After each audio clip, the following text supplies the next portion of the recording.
ரமண மகரிஷியுடன் நேருக்கு நேர். இவை ரமண மகரிஷியுடன் பக்தர்கள் நேருக்கு நேர் கொண்ட அனுபவங்களாகும். திரு நாராயண ஐயர் இத்தகைய பக்தர்களில் ஒருவராவார். அவர் ரமண மகரிஷிக்கு சேவைகள் செய்து வந்தார்.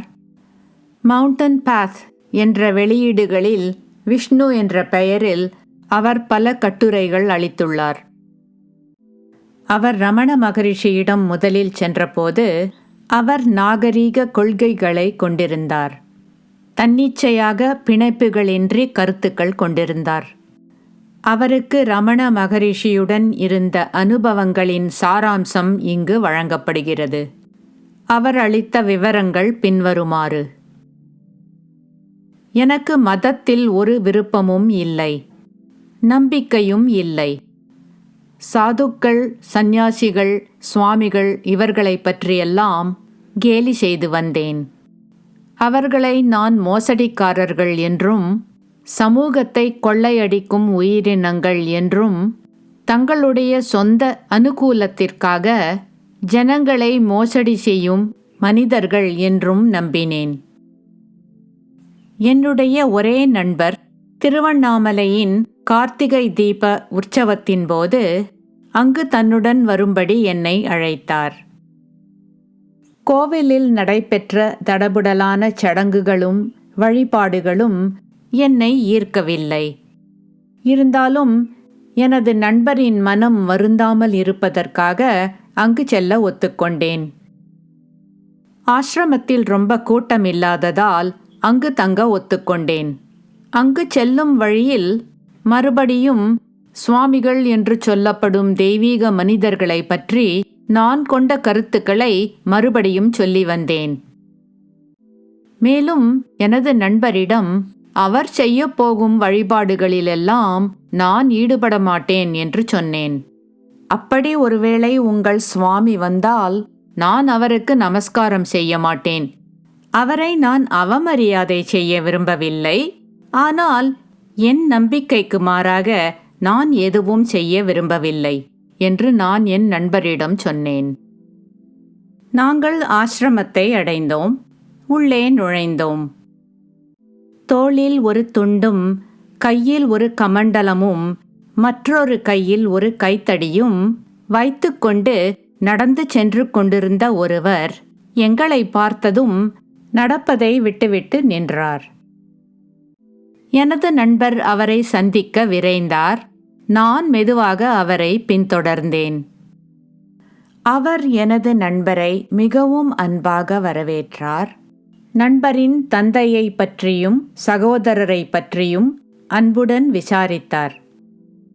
ஒரு மரியாதைக்காக நான் அவரை ஏறிட்டு பார்த்தேன். எத்தனை அற்புதமான முகம், எத்தனை அழகிய புன்னகை! அவரது பார்வை வசீகரமாகவும் சுவாரஸ்யமாகவும் மிகவும் வலிமையாகவும் இருந்தது. ஒரு நொடியில் நான் அறியும் முன்பே நான் அவரது காலடியில் விழுந்தேன். சரளைக்கல் நிரம்பிய தரையில் நமஸ்கரித்தேன். பிறகு என் மனதை திடப்படுத்திக் கொண்டு எழுந்து நான் மிகவும் வெட்கமடைந்தேன். ஒரு சுகமான சிரிப்புடன் அவர் என்னிடம் சொன்னார், உனக்கு சில நாட்கள் விடுமுறை இருக்கிறது இல்லையா? நீ ஆசிரமத்தில் தங்கி இருக்கலாம். நான் பதில் சொல்ல ஒரு வார்த்தையும் வராமல் அவரை மறுக்கும் தைரியம் இல்லாமல் நின்றேன்.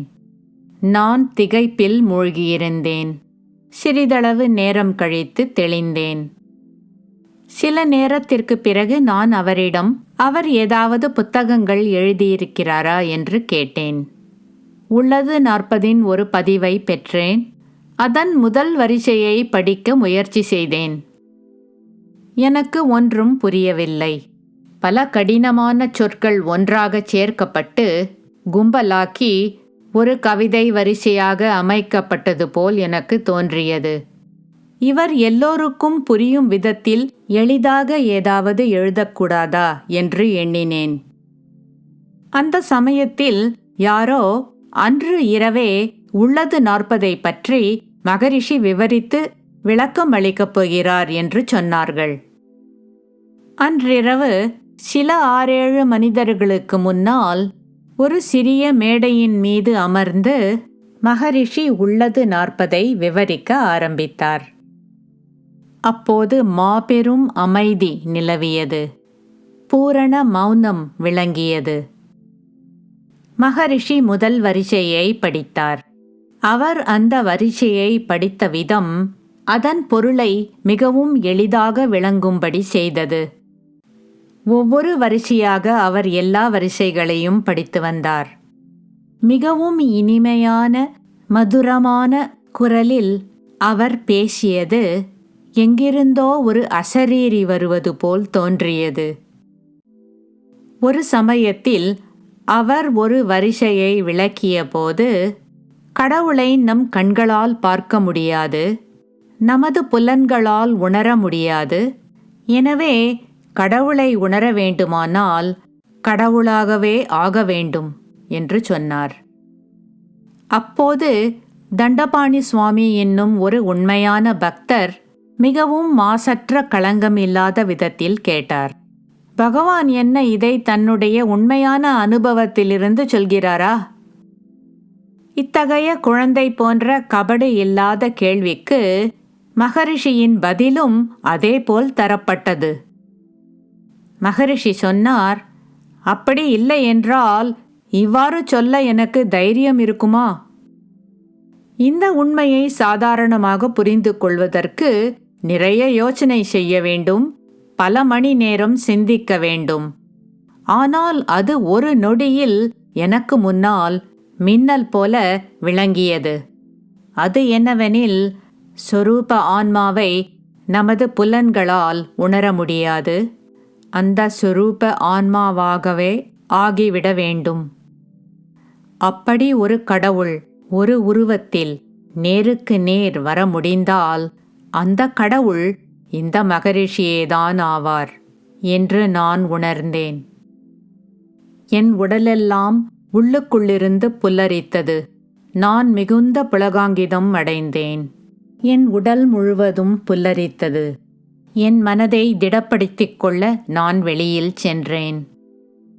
இன்னொரு சமயம் நான் மகரிஷியிடம் கேட்டேன், பகவான், நீங்கள் மதுரையை விட்டு உங்களை மிகவும் அன்பாக நடத்தியவர்களை எல்லாம் விட்டுவிட்டு அகன்று சென்று விட்டீர்கள்.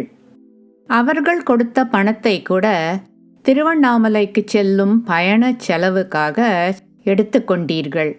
யாரும் உங்களை பார்க்காமல் இருப்பதற்காக நீங்கள் திருட்டுத்தனமாக ரயில்வே ஸ்டேஷனுக்கு சென்றீர்கள். மேலும் நீங்கள் எல்லாவற்றையும் இழந்த ஒரு ஆன்மீக யாத்ரீகர் போல் வேஷமும் போட்டீர்கள். இதெல்லாம் நேரானதா, சரியானதா? மகரிஷி சிறிது நேரத்திற்கு மௌனமாக இருந்தார். பிறகு பதிலளித்தார், இதற்கு நான் விளக்கம் தர முடியும். திருக்குறளில் சொல்லப்பட்டுள்ளது, தன்னலமற்ற சுயநலமற்ற மற்றவர்கள் யாருக்கும் தீங்கிழைக்காத மற்றவர்களின் நலனுக்காக களங்கமில்லாமல் செய்யப்படுவது பொய்யாகத் தோன்றினாலும் அது உண்மைக்கு சமமானதுதான். வேறொரு சமயத்தில் நான் மகரிஷியிடம் சொன்னேன், பகவான், நான் இங்கு பல வருஷங்கள் தங்கியுள்ளேன். இங்கு ஜனங்கள் தியானம் செய்கின்றனர், மனதில் மிகவும் அமைதியுள்ள சமாதி நிலையை அடைகின்றனர். நானோ ஒரு நிமிஷத்திற்கு கண்களை மூடிக்கொள்கிறேன். அதற்குள் என் மனம் இந்த உலகத்தை 10 முறை சுற்றி வந்துவிடுகிறது. எப்போதோ நடந்த, நான் எப்போதோ மறந்து போன விஷயங்கள் எல்லாம் மேலே கொண்டு வரப்படுகின்றன. இதை கேட்டுவிட்டு மகரிஷி சொன்னார், நீ மற்றவர்களை பற்றி ஏன் கவலைப்படுகிறாய்? அவர்கள் தியானம் செய்யலாம் அல்லது நன்றாக தூங்கிக் கொண்டிருக்கலாம். நீ உன்னை கவனித்துக்கொள். எப்போது உன் மனம் அலைகிறதோ அப்போதெல்லாம் அதை நீ திருப்பி சுய விசாரணைக்கு கொண்டு வர வேண்டும். இன்னொரு சமயத்தில் என் மனதை மிகவும் கவர்ந்த ஒரு நிகழ்ச்சி நிகழ்ந்தது. அந்த சமயத்தில் மிகவும் படித்த சமஸ்கிருத பண்டிதர்கள் கூடத்தில் அமர்ந்திருந்தனர். அவர்கள் உபனிஷதங்களையும் மற்ற மறைநூல்களின் விஷயங்களையும் மகரிஷியுடன் சம்பாஷணை செய்து கொண்டிருந்தனர். நான் என் மனதுக்குள் நினைத்து கொண்டேன், இவர்களெல்லாம் எவ்வளவு பெரிய மனிதர்கள்! அதோடு இவ்வளவு படித்திருப்பதற்கு அவர்கள் எவ்வளவு அதிர்ஷ்டம் செய்திருக்க வேண்டும்!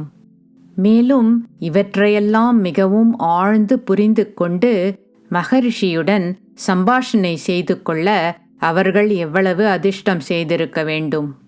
இப்படி நினைத்தவாறு நான் மிகவும் துயரம் கொண்டேன். பிற்பாடு அவர்களெல்லாம் அகன்று சென்றபின் மகரிஷி என் கண்களை பார்த்து நான் நினைப்பதை புரிந்து கொண்டு என்னிடம் சொன்னார். என்ன, இதெல்லாம் வெறும் ஊமிதான். இத்தகைய புத்தகப் படிப்பிலும் மறைநூல்களின் வரிசைகளை நினைவுபடுத்தி கொண்டு அதை திருப்பிச் சொல்வதிலும் ஒரு உபயோகமும் இல்லை. மெய்மையை புரிந்து கொள்வதற்கு இப்படியெல்லாம் கற்றுக்கொள்ளும் ஒரு சித்திரவதை தேவையில்லை. புத்தகங்களை படிப்பதனால் உண்மை தெரிவதில்லை. மனதில் அமைதியாக இருங்கள், அதுதான் மெய்மை. மனதில் மௌனமாக இருங்கள், அதுதான் கடவுள். பிறகு அவர் அன்பாக என் பக்கம் திரும்பினார். ஆனால் அவருடைய குரலிலும் தோரணையிலும் ஒரு மாறுதல் இருந்தது. அவர் என்னை கேட்டார், நீ கண்ணாடியில் உன் முகத்தை பார்த்து சவரம் செய்து கொள்வது வழக்கமா? திடீரென்று சம்பாஷணை இந்த விதமாக திரும்பியதால் நான் திகைப்படைந்தேன். நான் நடுங்கியபடி ஆமாம் என்று பதிலளித்தேன். மகரிஷி தொடர்ந்து பேசினார். எனவே நீ அதற்காக ஒரு கண்ணாடியை உபயோகிக்கிறாய் இல்லையா? நீ கண்ணாடியில் உன் முகத்தை பார்த்து உன் முகத்தை சீர் செய்து கொள்கிறாய். ஆனால் நீ கண்ணாடியில் இருக்கும் பிம்பத்திற்கு ஒன்றும் செய்வதில்லை இல்லையா? எனவே எல்லா மறை நூல்களும் ஆன்மஸ்வரூபத்தை உணர்வதற்காக வழிகாட்டும் சாதனங்கள்தான் ஆகும்.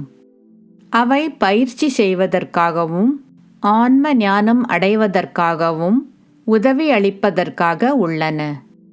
வெறும் புத்தகப் படிப்பும் அர்த்தமற்ற விவாதங்களும் கண்ணாடியில் உள்ள பிம்பத்தை அலங்காரம் செய்வது போலாகும். இப்படி மகரிஷி சொல்வதை கேட்டபின் அன்றைய தினத்திலிருந்து என்னிடம் இருந்த தாழ்வு மனப்பான்மை அறவே நீங்கிவிட்டது. வேறொரு சமயத்தில் நான் மகரிஷியிடம் சென்று புலம்பினேன். எனக்கு வேதாந்தத்தை பற்றி ஒன்றும் தெரியவில்லை. குடும்பஸ்தனாக இருப்பதால் ஆன்மீக பயிற்சிகளிலும் அதிகமாக ஈடுபட முடிவதில்லை. ஆன்ம ஞானத்தை அவர்தான் எனக்கு அளிக்க வேண்டும் என்றும், அப்படி இல்லை என்றால் அதற்கான வழியை எனக்கு காட்ட வேண்டுமென்றும் வேண்டிக் கொண்டேன். மேலும் நான் அவரிடம் வெளிப்படையாக அவருடைய சுய விசாரணை முறைகள் எனக்கு மிகவும் கடினமாக இருப்பதாக சொன்னேன். அவர் மிகவும் பரிவுடன் பதிலளித்தார். உனக்கு உள்ளது 40 என்பதை பற்றி தெரியுமா? அது தூய சுத்தமான உண்மையை வெளிப்படுத்துகிறது. அது மெய்மையை விவரிக்கிறது, விளக்குகிறது. அதை முழுவதும் வரிசை வரிசையாக படித்து கொண்டே இரு. பிற்காலத்தில் அந்த வரிசைகளின் சொற்கள் மறைந்துவிடும்.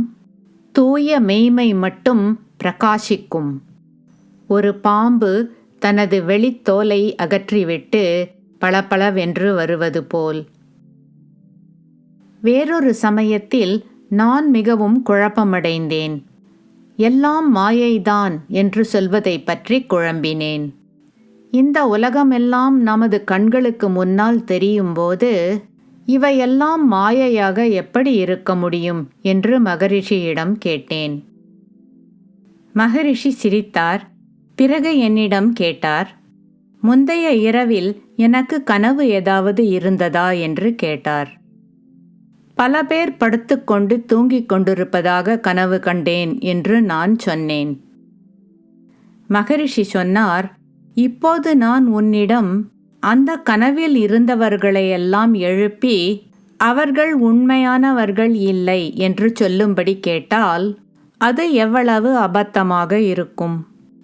உண்மை என்னவெனில் கனவு காண்பவரை தவிர வேறெதுவும் இல்லை. அப்படி இருக்கும்போது கனவில் உள்ள மனிதர்களும் அவர்கள் உண்மையா பொய்யா என்ற கேள்வியும் ஏன் எழுகிறது? நாம் எல்லோரும் பொய்மைதான். இதிலென்ன சந்தேகம்? அந்த ஒன்றே ஒன்றுதான் மெய்மை. இந்த விளக்கத்திற்கு பிறகு எனக்கு இந்த விஷயத்தை பற்றி சந்தேகம் எதுவும் எழவில்லை. இன்னொரு சமயத்தில் நான் ஜீவன் முக்தரை பற்றி கேட்டபோது மகரிஷி பின்வருமாறு சொன்னார். ஜீவன் முக்தர் என்பவருக்கு எண்ணங்களே இருக்காது, சங்கல்பங்களே இருக்காது. அவரது மனதில் எண்ணங்களின் அலைவு முற்றிலும் நின்று விடுகிறது. ஏதோ ஒரு சக்தி அவரை இயங்க வைக்கிறது. எனவே அவர் செயல்கள் செய்பவர் இல்லை, அவர் செயல்களை செயல்படுத்த வைக்கப்படுகிறார். இறுதியாக நான் சொல்ல விரும்புவது என்னவென்றால், மிகவும் உயர்ந்த ஆன்ம சொரூபம் ஒரு மனித உருவில் மிகுந்த அன்புடனும் பரிவுடனும் நாம் புரிந்து கொள்ளும் நிலைப்படி அளவிற்கு எளிய விதத்தில் வந்து நமக்கு ஆன்ம வித்தையை விளக்கி விவரித்து கற்பிக்க வந்திருப்பது நமது மாபெரும் அதிர்ஷ்டம்தான்.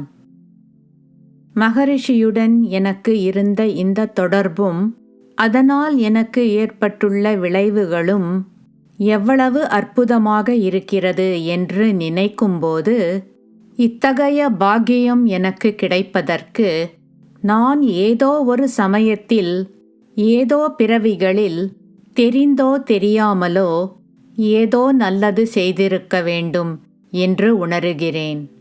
இது ஒரு தனிப்பட்ட அற்புதமான அருள்தான். ரமண மகரிஷியுடன் நேருக்கு நேர் இருந்த அனுபவங்களின் சாராம்சம் முடிவடைகிறது.